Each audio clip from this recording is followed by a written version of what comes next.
ગુજરાતભરના તાજા અને સચોટ સમાચાર મેળવવા માટે અમારી રાષ્ટ્રીય સમાચાર ચેનલને સબસ્ક્રાઇબ કરો અને બેલ આઇકન પર ક્લિક કરો।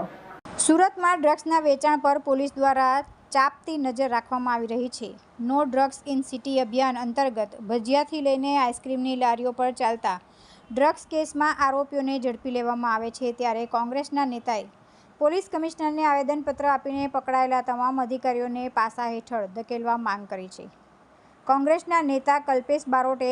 પોલીસ કમિશનરને આવેદનપત્ર આપતા લખ્યું છે કે છેલ્લા 30 વર્ષથી રાજ્યમાં શાસન કરતી ભાજપ સરકારના રાજકીય આકાઓના આશીર્વાદ નેટવર્ક ચાલી રહ્યું છે તે સામે આવી ગયું છે, ત્યારે કોઈની પણ શેર શરમ રાખ્યા વગર પોલીસની જે કામગીરી થઈ રહી છે તે અભિનંદનને પાત્ર છે, પરંતુ આ આરોપીઓને એક દાખલારૂપ સજા થાય તે માટે તેમની સામે પાછા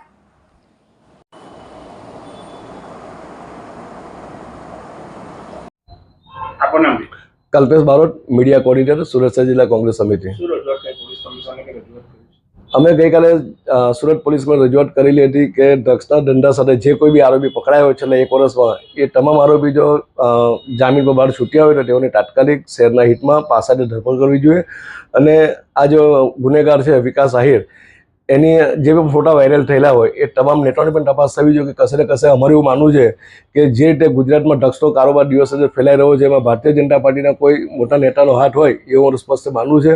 અને એક બાજુ ગૃહ રાજ્યમંત્રી એવું કહેતા હોય કે કોઈ પણ ચમરબંધને છોડવામાં નહીં આવે। આજે 3 દિવસ થઈ ગયા, કેમ ગૃહમંત્રી દ્વારા કોઈ સ્ટેટમેન્ટ આપવામાં નથી આવ્યું કે કેમ ભારતીય જનતા પાર્ટીના પ્રમુખ દ્વારા એવું કોઈ જાહેર કરવામાં નથી આવ્યું કે આજે ગુનેગાર પકડો છે વિકાસ આહિર એની સાથે અમારે કોઈ લેવા દેવા નથી। વિકાસ આહિરના ફોટા જે પણ વાયરલ થયા છે એમાં ભારતીય જનતા પાર્ટીના ઉત્તર પ્રદેશના મુખ્યમંત્રી યોગી આદિત્યનાથ હોય, CR પાટીલ હોય, રાજ્યના ગૃહમંત્રી હર્ષ સંઘવી હોય, આવા ભાજપના ઉચ્ચ કક્ષાના નેતાઓ સાથે તેઓના ફોટા વાયરલ થયા છે। તો અમારી માંગણી છે કે પોલીસ કમિશનર દ્વારા આની નિષ્પક્ષ તપાસ કરવામાં આવે કે ભાજપના કયા નેતાઓનો આ ગુનેગારો પર હાથ છે, એવી અમારી માંગણી છે।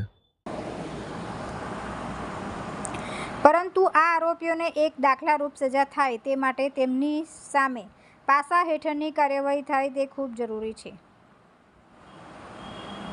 તુલસી શર્મા સાથે રાષ્ટ્રીય સમાચાર, સુરત।